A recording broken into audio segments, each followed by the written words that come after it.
السلام علیکم ورحمۃ اللہ وبرکاتہ۔ تمام تعریف ہے اللہ تعالیٰ کے لیے ہیں جو تمام عالمین کا رب ہے۔ ناظرین حضرات، میں ہوں نسیم اختر مراد آبادی آپ کی خدمت میں اس موضوع کے ساتھ ایک یہودی کے ایمان لانے کا واقعہ۔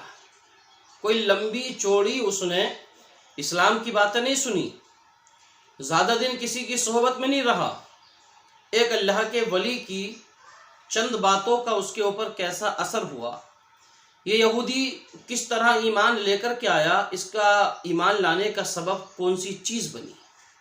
بڑا ہی ایمان افروز واقعہ ہے، میں آپ تک پہنچا رہا ہوں، ایمان آپ کا تازہ ہو جائے گا۔ آپ درود پاک پڑھیں۔ صلی اللہ علی النبی الامی والہ صلی اللہ علیہ وسلم، صلاۃ و سلام علیک یا رسول اللہ صلی اللہ تعالی علیہ وسلم۔ ناظرین اکرام، حضرت مالک بن دینار رحمۃ اللہ تعالی علیہ نے ایک مکان کرائے پر خریدا۔ اس مکان کے قریب میں ایک یہودی کا مکان پہلے سے موجود تھا، وہ اس کا خود کا مکان تھا۔ حضرت مالک بن دینار کا جو حجرہ تھا وہ اس کے دروازے کے بالکل قریب تھا۔ اس یہودی نے کیا کام کیا کہ اپنے مکان کی چھت سے ایک پرنالہ اس نے نیچے کو لٹکایا اور یہ اوپر سے گندگی پھینکا کرتا تھا، جو گندگی حضرت مالک بن دینار کے مکان میں آ کر کے گرتی تھی، آپ کے حجرے کے قریب میں آ کر کے گرتی تھی۔ ایک لمبا زمانہ گزر گیا، ایک لمبا عرصہ گزر گیا، لیکن حضرت مالک بن دینار نے کبھی بھی شکایت نہیں کی۔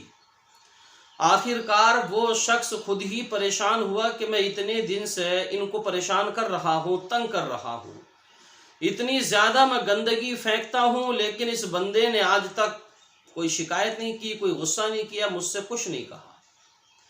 یہ خود ہی حضرت مالک بن دینار کے پاس پہنچا اور جا کر کے کہا کہ جناب یہ بتائیے، کیا آپ کو مجھ سے کوئی تکلیف تو نہیں ہے؟ یہ جو میرا پرنالہ آ رہا ہے، اس سے کچھ چیزیں میں نیچے کو ڈال دیتا ہوں، اس سے کوئی تکلیف تو نہیں ہے؟ آپ نے فرمایا بھائی مجھے تکلیف تو بہت ہے، لیکن میں نے ایک جھاڑو اور ایک ٹوکری لے رکھی ہے، جب بھی تم گندگی ڈالتے ہو میں جھاڑو سے صاف کر کے ٹوکری میں ڈال کر کے اس کو باہر جا کر کے پھینک دیتا ہوں۔ اس یہودی نے کہا تو کیا آپ کو میرے اوپر کبھی غصہ نہیں آیا، یا آپ کو مجھ سے شکایت کرنی چاہیے تھی، میرے اوپر غصہ ہونا چاہیے تھا، آپ کو بتانا چاہیے تھا کہ بھائی آپ مجھے اتنا تنگ کیوں کر رہے ہیں، گندگی کیوں پھینک رہے ہیں؟ حضرت مالک بن دینار نے فرمایا جناب مجھے غصہ تو آپ کے اوپر بہت زیادہ آتا تھا، لیکن میرا رب قرآن میں ارشاد فرماتا ہے کہ جو لوگ غصے کو پی جاتے ہیں اور دوسروں کو معاف کر دیتے ہیں وہ بڑے اچھے لوگ ہوتے ہیں، بڑے اچھے انسان ہوتے ہیں۔ تو میں قرآن کے فرمان پر عمل کرتا رہا، اپنے غصے کو پیتا رہا اور تمہیں معاف کرتا رہا۔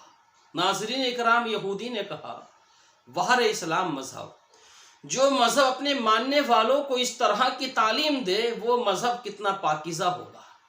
جس مذہب کے ماننے والے اتنے اچھے لوگ ہوں تو وہ مذہب کتنا اچھا ہے۔ اور اسلام مذہب بتائیے کیا سکھاتا اپنے ماننے والوں کو۔ مالک بن دینار، ایک لمبے عرصے سے تم جس طرح سے میری پھینکی ہوئی گندگی کو جھاڑو سے صاف کرتے آئے ہو، آج ویسے ہی میرے دل کو بھی صاف کر دو، کلمہ پڑھاؤ اور ابھی مسلمان کر لو۔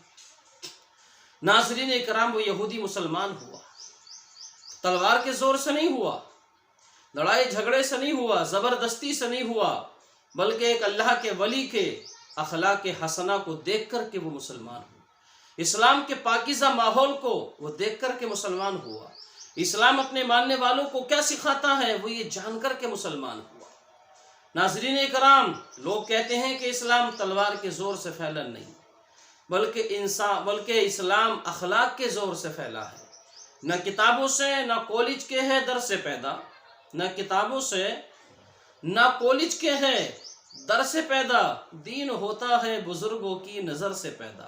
ناظرین اکرام، بتانا آپ کو یہ مقصد ہے، اس میں واقعہ سنانا مقصد نہیں، بلکہ آپ کو یہ بتانا ہے ہمارا اخلاق، ہمارا کردار، ہماری رفتار و گفتار، ہمارا آئیڈیل، ہمارا ماڈل، ہمارا کریکٹر، ہماری زندگی کا ماحول، ہمارے گھر کا ماحول ایسا ہونا چاہیے کہ دیکھنے والوں کو معلوم پڑ جائے کہ ہاں یہ مسلمان ہے، یہ مسلمان ہے، تبھی تو اس کا چلنا پھرنا اٹھنا بیٹھنا، گھر کا ماحول باہر کا ماحول سب اسلامی دائرے میں ہے۔ تو ضرور انشاءاللہ تعالی سامنے والے پر فرق ضرور پڑے گا، وہ آپ کو دیکھ کر کے بااثر ضرور ہوگا اور آپ کو اپنے اوپر فخر ہوگا کہ الحمدللہ اللہ نے مجھے مسلمان بنایا ہے۔ ناظرین اکرام، انشاءاللہ تعالی پھر ملیں گے اگلے واقعے کے ساتھ۔ السلام علیکم ورحمۃ اللہ۔